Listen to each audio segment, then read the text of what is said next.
Hello दोस्तों, कैसे हैं आप सब। उम्मीद करता हूँ आप सब अच्छे होंगे, स्वस्थ होंगे, मस्त होंगे। कहानी की दुनिया मोरल स्टोरी में आप सबका बहुत बहुत स्वागत है।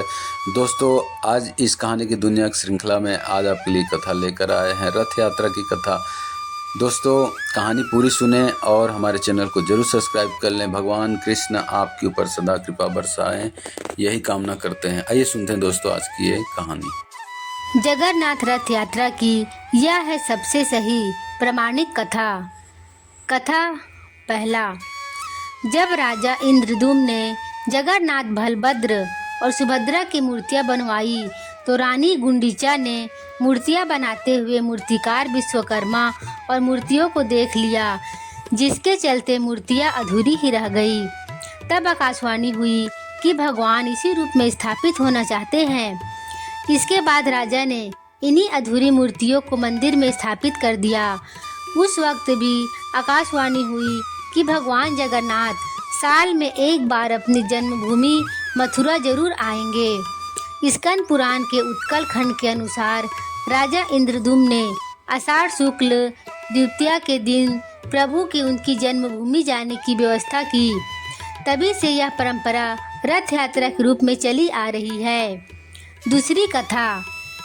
एक दूसरी कथा भी, जिसके अनुसार सुभद्रा के द्वारिका दर्शन की इच्छा पूरी करने के लिए श्री कृष्ण और बलराम ने अलग अलग रथों में बैठकर यात्रा की थी।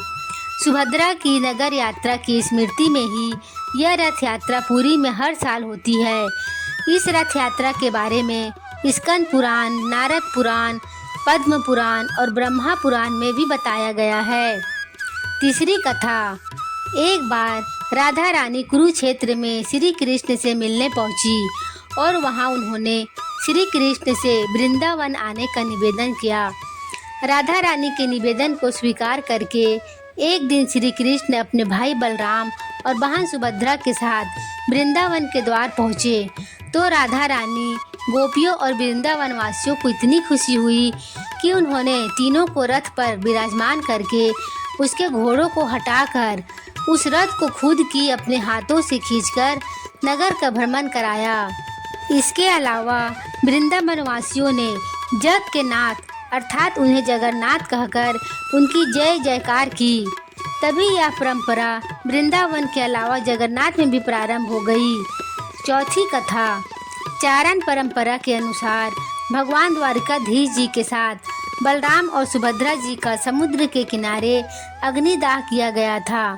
कहते हैं कि उस वक्त समुद्र के किनारे तूफान आ गया और द्वारिकाधीश जी के अधजले शव पुरी के समुद्र के तट पर बहते हुए पहुंच गए।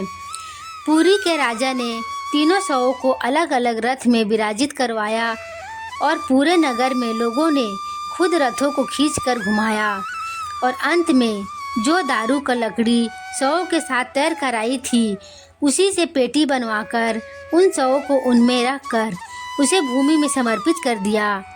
इस घटना की स्मृति में ही आज भी इस परंपरा को निभाया जाता है। चारणों की पुस्तकों में इसका उल्लेख मिलता है।